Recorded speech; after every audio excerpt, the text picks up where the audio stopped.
नमस्कार, मैं हूं आपके साथ अंजलि। देश के सबसे बड़े न्यूज नेटवर्क टीवी 9 में आप सभी का स्वागत है। आप देख रहे हैं न्यूज टॉप 9। सबसे पहले बात प्रकृति के कहर की करेंगे। महाराष्ट्र में अब बाढ़ से हो चुकी है भीषण तबाही। अब तक हो चुकी 129 लोगों की मौत। पालघर में नदी में फंसे 2 लोगों को एनडीआरएफ ने कैसे किया रेस्क्यू। कहां भारी बारिश से हुई लैंडस्लाइड में फंसी ट्रेन और कहां मूसलाधार बारिश के बाद देखा पानी ही पानी। बाढ़ और बारिश की खबरों के लिए देखते हैं टॉप 9 बाढ़ बारिश। महाराष्ट्र में बारिश के चलते हुए हादसों में 2 दिन में अब तक 129 लोगों की मौत हो चुकी है। रायगढ़ जिले में एक गांव के पास लैंडस्लाइड की वजह से 44 लोगों की मौत हो गई। पुलिस के मुताबिक महाड़ तहसील के तलाई गांव में हुए हादसे में मृतकों की संख्या बढ़ सकती है। सीएम उद्धव ठाकरे और केंद्रीय गृह मंत्री अमित शाह ने हालात का जायजा लिया और पीड़ितों की हर संभव मदद करने के निर्देश दिए हैं। मुंबई से गोवा को जोड़ने वाली वैशिष्टि नदी पर बने पुल का हिस्सा तेज बारिश के चलते बह गया। पुल के बह जाने की वजह से फिलहाल आवाजाही पूरी तरह से बंद है। पुल की मरम्मत का काम जारी है। वैशिष्टि नदी के खतरे के निशान के ऊपर बहने की वजह से ही पूरा चिपलून शहर डूब गया था। दोबारा बारिश होने पर फिर से लोगों की मुश्किलें बढ़ सकती हैं। महाराष्ट्र के पालघर में एनडीआरएफ ने हाई प्रेशर पावर लाइन की मरम्मत के दौरान नदी में फंसे 2 लोगों को निकालने में कड़ी मशक्कत के बाद सफलता हासिल की। पालघर ठाणे समेत आसपास के इलाकों में बारिश की वजह से हालात भयावह हैं। पालघर में बारिश की वजह से अब तक 3 लोगों की मौत भी हो चुकी है। देश के कई राज्यों में बाढ़ और प्रकृति के कहर से लोगों को बचाने के लिए एनडीआरएफ ने मोर्चा संभाल रखा है। रेस्क्यू के लिए शुक्रवार को एनडीआरएफ मोडाली की टीमें महाराष्ट्र और गोवा भेजी गयी। हेलीकॉप्टर्स के अलावा एयरफोर्स ने 170 कर्मियों को लिफ्ट करने के लिए एक C-17 और 2 C-130J भुवनेश्वर से पुणे, रत्नागिरी और गोवा भेजे। कर्नाटक के बेलगावी जिले में कुदरत का कहर देखने को मिला। यहाँ भूस्खलन के चलते एक ट्रेन फंस गई, जिसके बाद रेलवे ने सोनालियम कुलेम और दूधसागर करांजोल के बीच कुछ ट्रेनों को रद्द कर दिया। गोवा एक्सप्रेस स्पेशल ट्रेन को बेलगावी के एक स्टेशन पर रोक दिया गया और यात्रियों को खाना दिया गया। कर्नाटक के उत्तर कन्नड़ जिले में इंडियन कोस्ट गार्ड ने शुक्रवार को पूरे दिन रेस्क्यू ऑपरेशन चलाया। आईसीजे के मुताबिक उन्होंने पूरे दिन में 161 लोगों को बचाया। राज्य के कई जिलों में बाढ़ के हालात हैं। मौसम विभाग ने भारी बारिश की आशंका को देखते हुए उत्तर कन्नड़, दक्षिण कन्नड़, उडुपी, शिवमोगा, हसन और कोडागु जिलों के लिए रेड अलर्ट जारी किया है। आंध्र प्रदेश के गुंटूर जिले में भी बाढ़ का कहर देखा जा रहा है। ऊपरी इलाकों में बारिश के कारण पुलिचिंताला परियोजना में शुक्रवार सुबह बाढ़ के पानी का स्तर बढ़ गया, जिसके बाद बांध के 3 फाटकों को खोल दिया गया। इसके कारण कई गांवों के हजारों लोगों को अगले कुछ दिन मुसीबत का सामना करना पड़ सकता है।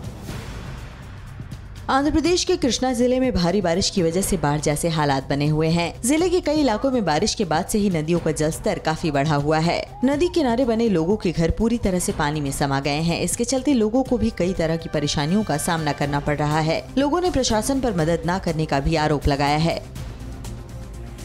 राजस्थान के झालावाड़ में शुक्रवार को हुई बारिश के बाद सिर्फ पानी ही पानी दिखा। बाजारों, कस्बों, चौराहों, सरकारी दफ्तरों और स्कूलों में पानी भर गया। शहर के दशहरा मैदान में 2 से 3 फीट पानी जमा हो गया। घरों और दुकानों में रखा सामान बाढ़ का पानी घुसने से खराब हो गया। बाढ़ के हालात के चलते लोगों का काफी नुकसान हुआ है। पूर्व प्रधानमंत्री मनमोहन सिंह को क्यों लगा कि हालात 1991 से भी खराब हैं? कृषि मंत्री ने नए कानूनों पर क्या कहा? क्या कुंद्रा की डर्टी पिक्चर की चपेट में आने वाली हैं शिल्पा शेट्टी? देखते हैं देश की अहम खबरें टॉप 9 राष्ट्र में। यूपी के सीएम योगी आदित्यनाथ ने आम वाले बयान पर कहा कि राहुल गांधी का टेस्ट ही विभाजनकारी है। योगी ने ट्वीट में लिखा कि आपके विभाजनकारी संस्कारों से पूरा देश परिचित है। आप पर विघटनकारी कुसंस्कार का प्रभाव इस कदर हावी है कि फल के स्वाद को भी आपने क्षेत्रवाद की आग में झोंक दिया। लेकिन ध्यान रहे कि कश्मीर से कन्याकुमारी तक भारत का स्वाद एक है। आर्थिक उदारीकरण के 30 साल पूरे होने पर पूर्व प्रधानमंत्री मनमोहन सिंह ने स्टेटमेंट जारी करते हुए कहा कि इन 3 दशकों में अलग अलग सरकारों ने देश की अर्थव्यवस्था को ऊंचाइयों तक पहुंचाया, लेकिन कोविड काल में हमने जिस तरह के हालात देखे उसने हमें आत्मचिंतन के लिए मजबूर किया है। डॉक्टर मनमोहन सिंह ने कहा कि आज हमारी स्थिति 1991 के उस दौर से भी मुश्किल है।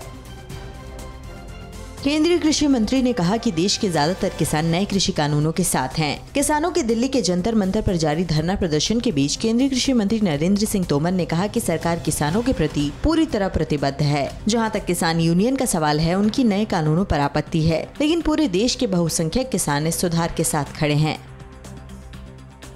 राज कुंद्रा के पॉर्न फिल्म मामले में शिल्पा शेट्टी की भी घेरेबंदी होने लगी है। शुक्रवार को क्राइम ब्रांच की टीम ने 6 घंटे तक शिल्पा शेट्टी के घर में केस की छानबीन की और वहां की तलाशी ली गई। इस बीच कोर्ट में पेशी के बाद कुंद्रा को 27 जुलाई तक पुलिस हिरासत में भेज दिया गया। कुंद्रा ने अब अपनी गिरफ्तारी के खिलाफ बॉम्बे हाई कोर्ट का दरवाजा खटखटाया है। कुंद्रा का कहना है कि उनकी गिरफ्तारी अवैध है।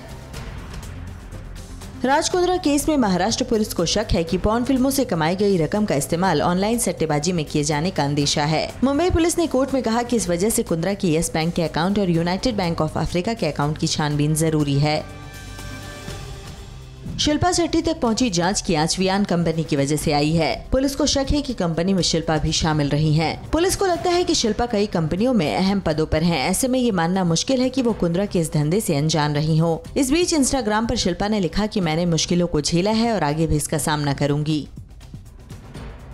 12 साल का एक बच्चा बांग्लादेश सीमा पार कर भारत अपने दादा से मिलने चला आया। सीमा पर बसे भारत के गांव में उस बच्चे ने अपने दादा से मुलाकात भी कर ली, लेकिन वापस बांग्लादेश लौटते हुए उस पर बीएसएफ की नजर पड़ गई। बच्चे को रोककर पूछताछ की गई तो पूरी कहानी का पता चला। बीएसएफ के जवानों ने बच्चे को बांग्लादेश के सुरक्षा जवानों के हवाले कर दिया है।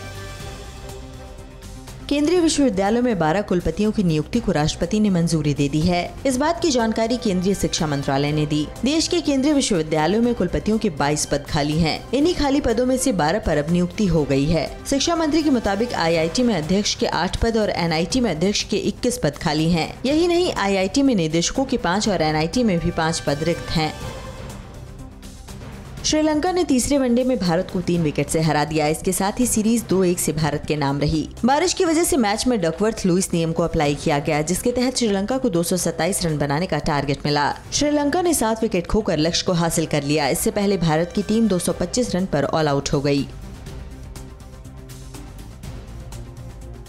सुलह हो गई तो फिर सिद्धू अमरिंदर में क्यों दिखी तल्खी? बीएसपी ने ब्राह्मणों को रिझाने के लिए क्या क्या किया? पेगासस पर राहुल का नया बयान सुना आपने? सियासत से जुड़ी अहम खबरों के लिए देखिए टॉप 9 राजनीति। सिद्धू की ताजपोशी के वक्त अमरिंदर के साथ उनकी तल्खी दिखी गई। कैप्टन के संबोधन के दौरान सिद्धू सुनील जाखड़ से कुछ बातें करने लगे तो अमरिंदर ने उन्हें टोक दिया। इसके बाद जब सिद्धू संबोधन के लिए जाने लगे तो राजेंद्र कौर भट्टल समेत कई सीनियर्स के पैर छुए, मगर कैप्टन को नजरअंदाज कर दिया। सिद्धू की ताजपोशी के मौके पर कैप्टन अमरिंदर सिंह ने अपने भाषण में सिद्धू के हर पुराने सवाल का जवाब दिया। कैप्टन ने कहा कि सरकार पीछे रह गई, ऐसा कहना सही नहीं है। गुरु ग्रंथ साहिब की बेअदबी के मामले में भी चार्जशीट फाइल हो चुकी है, लेकिन कानूनी प्रक्रिया में वक्त लगता है। अमरिंदर ने ये कहकर सिद्धू को टारगेट किया कि जब मैं 1963 में सेना में कमीशन हुआ था तब सिद्धू पैदा हुए थे। पूर्व केंद्रीय मंत्री और अकाली नेता हरसिमरत कौर ने कहा कि पंजाब के सभी कांग्रेसी सांसद संसद में होने की जगह सिद्धू की ताजपोशी में व्यस्त थे। किसानों के प्रति अपनी ड्यूटी की जगह वे नए प्रदेश अध्यक्ष की चापलूसी में लगे रहे। इसी से उनकी प्राथमिकता का अंदाजा लगाया जा सकता है। बीएसपी के ब्राह्मण सम्मेलन में इस जाति की भावनाओं को कुरेदने के लिए सतीश मिश्रा ने खुशी दुबे का मुद्दा उठाया। सतीश मिश्रा ने कहा कि 16.5 साल की लड़की की शादी के 48 घंटे भी नहीं हुए थे और उसे बंद कर दिया। 7 दिन बिना रिमांड के पुलिस ने उसे रखा। बाद में पता चला नाबालिग है। 1 साल से उसे कैद में रखे हैं। खुशी के पति का शूट आउट कर दिया। मिश्रा ने कहा कि ये इस समाज के प्रति दुर्भावना है।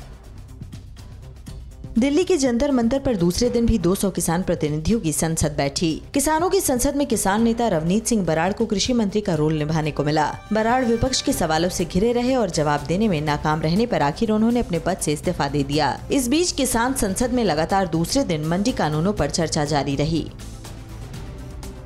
शुक्रवार को जंतर मंतर पर किसानों के प्रदर्शन के दौरान केंद्रीय राज्य मंत्री मीनाक्षी लेखी के बयानों की भी आलोचना की गई। लेखी ने आंदोलनकारी किसानों के लिए मवाली शब्द का इस्तेमाल किया था। हालांकि बाद में उन्होंने अपना बयान वापस भी ले लिया था। अब सोमवार को सिर्फ महिलाएं किसान संसद में शामिल होंगी। 200 महिला किसान प्रतिनिधियों पर किसान संसद के संचालन से लेकर हर गतिविधि की जिम्मेदारी होगी। राहुल गांधी ने कथित पेगासस जासूसी मामले को देशद्रोह का मामला कहा है। राहुल ने कहा कि हमारी सीधी सी मांग है सुप्रीम कोर्ट की निगरानी में इसकी न्यायिक जांच हो, ताकि देश को पता चले कि ये देशद्रोह किसके कहने पर किया गया, प्रधानमंत्री के या गृह मंत्री के कहने पर।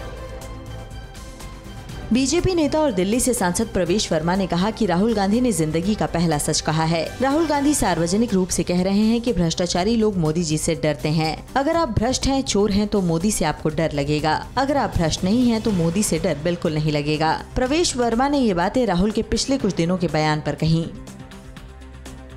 राजनेता इन दिनों एक दूसरे को नीचा दिखाने का कोई मौका नहीं छोड़ते। पत्रकारों से हल्की फुल्की बातचीत में राहुल ने कहा कि उन्हें यूपी के आम उतने पसंद नहीं जितने की आंध्र के। बस फिर क्या था, गोरखपुर से बीजेपी सांसद रवि किशन ने ट्वीट कर तंज कस डाला कि राहुल जी को उत्तर प्रदेश के आम नहीं पसंद और उत्तर प्रदेश को कांग्रेस नहीं पसंद, हिसाब बराबर।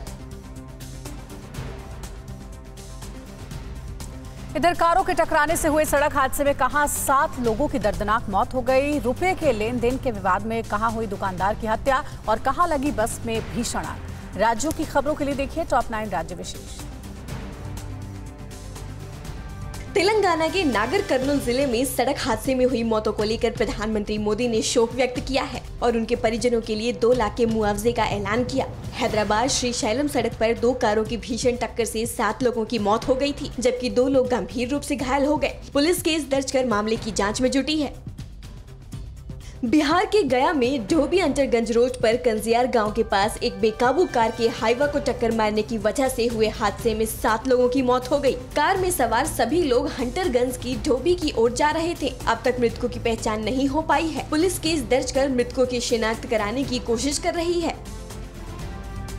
दक्षिण दिल्ली के भीकाजी कामा प्लेस के पास मोहम्मदपुर गांव का नाम बदलकर माधवपुर रखने की तैयारी है। स्थानीय बीजेपी पार्षद भगत सिंह टोकस ने इसे लेकर प्रस्ताव दिया है। उनके मुताबिक इस इलाके में अब हिंदुओं की संख्या ज्यादा है, इसलिए गांव का नाम माधवपुर कर देना चाहिए। नगर निगम की जोनल कमेटी की मीटिंग में प्रस्ताव पारित हो चुका है।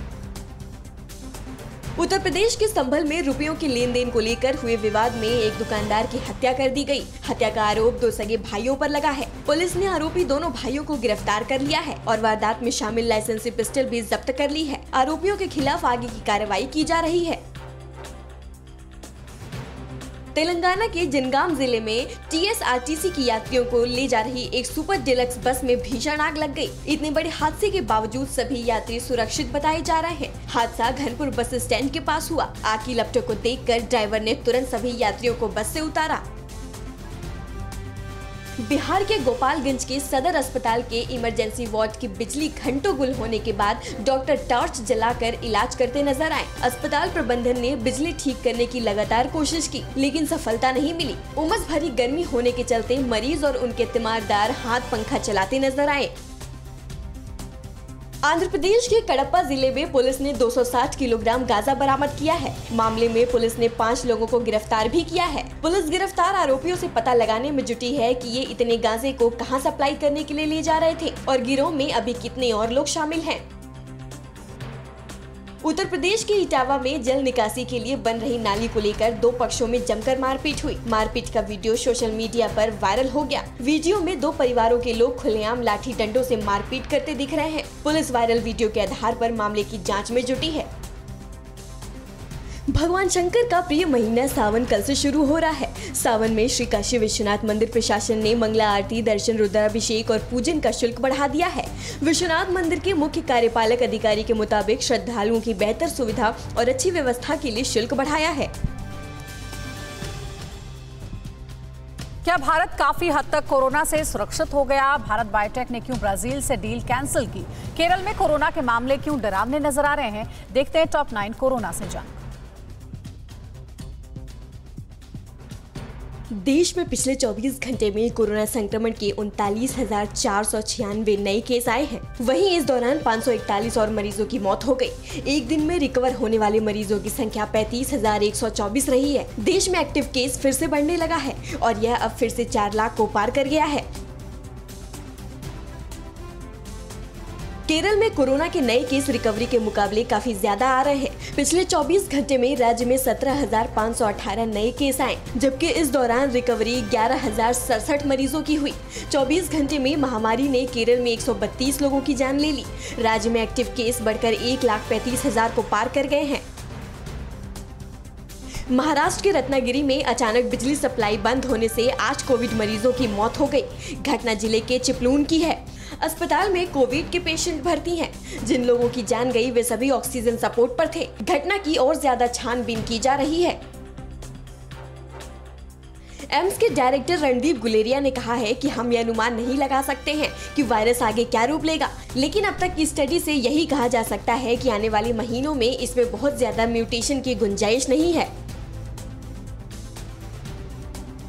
डॉक्टर रणदीप गुलेरिया ने कहा कि राहत की बात यह है कि सीरो सर्वे के मुताबिक देश की बड़ी आबादी के अंदर अब संक्रमण के खिलाफ एंटीबॉडी मौजूद है। ऐसे में अगर हम तेजी से वैक्सीनेशन करते हैं और कुछ महीनों तक कोविड प्रोटोकॉल का पालन करते हैं तो तीसरी लहर से बच सकते हैं। कोरोना संक्रमण के घटते मामलों के बीच अब राज्य सरकारों ने स्कूलों को खोलना शुरू कर दिया है। इसी कड़ी में आंध्र प्रदेश सरकार ने 16 अगस्त से स्कूलों को खोलने का फैसला किया है। इस बीच दिल्ली के सीएम केजरीवाल ने कहा है कि पेरेंट्स अभी भी संक्रमण से बच्चों की सुरक्षा को लेकर चिंतित हैं, लेकिन बाकी राज्य सरकारों के अनुभव पर हमारी नजर है। भारत बायोटेक ने ब्राजील के साथ वैक्सीन का अपना करार रद्द कर दिया है। भारत बायोटेक के कोवैक्सीन की डील ब्राजील की कंपनी प्रेसिसा मेडिकैम्पटोस के साथ हुई है। हालांकि इस डील को लेकर पिछले दिनों खासा विवाद भी रहा था और उंगली वहां की सरकार पर भी उठी थी। माना जा रहा है कि डील कैंसिल करने के पीछे ये विवाद ही है। बांग्लादेश में कोरोना का कहर एक बार फिर अपने चरम पर पहुंच गया है। भारत के पड़ोस में कोरोना का डेल्टा वेरिएंट तेजी से फैल रहा है। हालात बिगड़ते देख बांग्लादेश की सरकार ने 23 जुलाई सुबह 8 बजे से देश भर में सख्त लॉकडाउन की घोषणा कर दी। यह लॉकडाउन 5 अगस्त रात 12 बजे तक लागू रहेगा। आपातकालीन सेवाओं के अलावा सभी सरकारी और निजी कार्यालय बंद रहेंगे। पाकिस्तान दुनिया का 30वां ऐसा देश बन गया है जहां 10 लाख या इससे अधिक कोरोना के केस आए हैं। पिछले 24 घंटे में पाकिस्तान में 1425 नए केस आए और इसी के बाद देश में अब तक कोरोना संक्रमितों का आंकड़ा 1 मिलियन को पार कर गया। पाकिस्तान में इस वक्त 53,000 से ज्यादा कोरोना के एक्टिव केस हैं।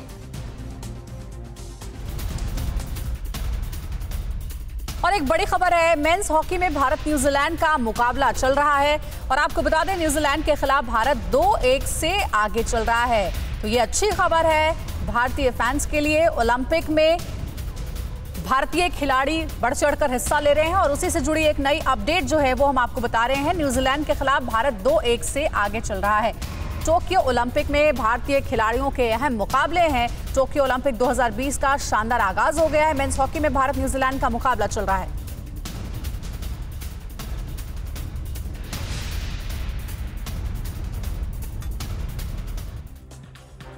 और आज टोक्यो ओलंपिक में भारतीय खिलाड़ियों के अहम मुकाबले चल रहे हैं। टोक्यो ओलंपिक 2020 का शानदार आगाज हुआ है और टोक्यो में नेशनल स्टेडियम के बाहर क्यों हुआ ओलंपिक के आयोजन का विरोध। ओलंपिक से जुड़ी खबरों के लिए देखते हैं टॉप 9 टोक्यो ओलंपिक।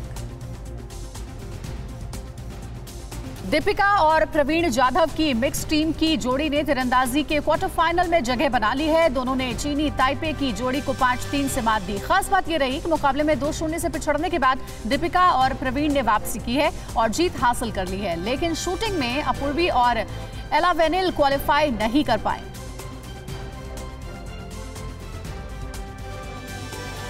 जापान की राजधानी टोक्यो में ओलंपिक 2020 का उद्घाटन हो गया है। कोरोना के कारण इस समारोह में सीमित लोग ही देखने को मिले। इस दौरान सभी देशों के कुछ खिलाड़ी और ऑफिशियल्स ही सेरेमनी में शामिल हुए। टोक्यो ओलंपिक के उद्घाटन समारोह का आयोजन टोक्यो में नए बने नेशनल स्टेडियम में हुआ। टोक्यो ओलंपिक की ओपनिंग सेरेमनी में भारतीय दल ने भी हिस्सा लिया। भारतीय दल की हॉकी टीम के कप्तान मनप्रीत सिंह और महान महिला बॉक्सर मैरी कॉम लीड करते नजर आए। दोनों तिरंगा हाथ में लिए सबसे आगे चल रहे थे, जबकि अन्य सदस्य हाथ में तिरंगा लिए पीछे चलते दिखे। भारत ने इस बार अपना सबसे बड़ा 127 खिलाड़ियों का दल टोक्यो भेजा है।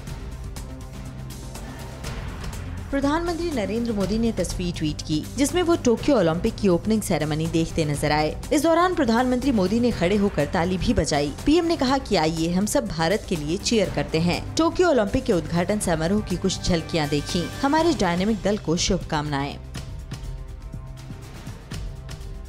खेल मंत्री अनुराग ठाकुर और खेल राज्य मंत्री निशित प्रामाणिक शुक्रवार को मेजर ध्यानचंद नेशनल स्टेडियम में 32वें ओलंपिक खेलों के उद्घाटन का लुत्फ लेते नजर आए। उनके साथ पूर्व खिलाड़ी कर्णम मल्लेश्वरी सहित विभिन्न क्षेत्रों की जानी मानी हस्तियां भी भारतीय दल का उत्साह बढ़ाने के लिए मौजूद रहीं। टोक्यो में एक तरफ ओलंपिक गेम की सेरेमनी शुरू हो रही थी तो उसी वक्त इसके विरोधी सड़कों पर उतर आए। नेशनल स्टेडियम के बाहर पुलिस को चुनौती देते ये लोग ओलंपिक के आयोजन का विरोध कर रहे हैं। इनका कहना है कि कोरोना के इस दौर में जिंदगी बचाना ज्यादा जरूरी है। ऐसे में ओलंपिक खेलों को रद्द किया जाना चाहिए। ओलंपिक में मेडल की दावेदार भारतीय रेसलर विनेश फोगाट भारतीय ओलंपिक संघ से खफा हैं। IOA ने उनकी फिजियो पूर्णिमा नगुमदीर को मान्यता नहीं दी। इस पर विनेश ने ट्वीट कर लिखा कि क्या 4 महिला पहलवानों के लिए एक फिजियो की मांग करना अपराध है? एक एथलीट के कई कोच और स्टाफ होने के और भी उदाहरण है। संतुलन कहाँ है? विनेश से देश स्वर्ण पदक तक की भी उम्मीद कर रहा है। उनका पहला मैच 5 अगस्त को है। टोक्यो ओलंपिक की शुरुआत के साथ ही पाकिस्तानी दल चर्चा में है। ओलंपिक की ओपनिंग सेरेमनी में पाकिस्तान की टीम ने कोविड प्रोटोकॉल का पालन नहीं किया। पाकिस्तान का झंडा थामकर चल रहे ध्वजवाहकों ने ही नियमों का पालन नहीं किया। सेरेमनी के दौरान 2 पाकिस्तानी एथलीट्स ने मास्क ठीक से नहीं लगाया हुआ था। टोक्यो ओलंपिक की ओपनिंग सेरेमनी के दौरान टोक्यो के नेशनल स्टेडियम में अद्भुत नजारा दिखा। स्टेडियम के ऊपर आकाश में 1800 ड्रोन्स ने ग्लोब बनाकर दुनिया के एक होने का संदेश दिया। इस दौरान स्टेडियम में मौजूद लोग नजारे को एकटक निहारते नजर आए।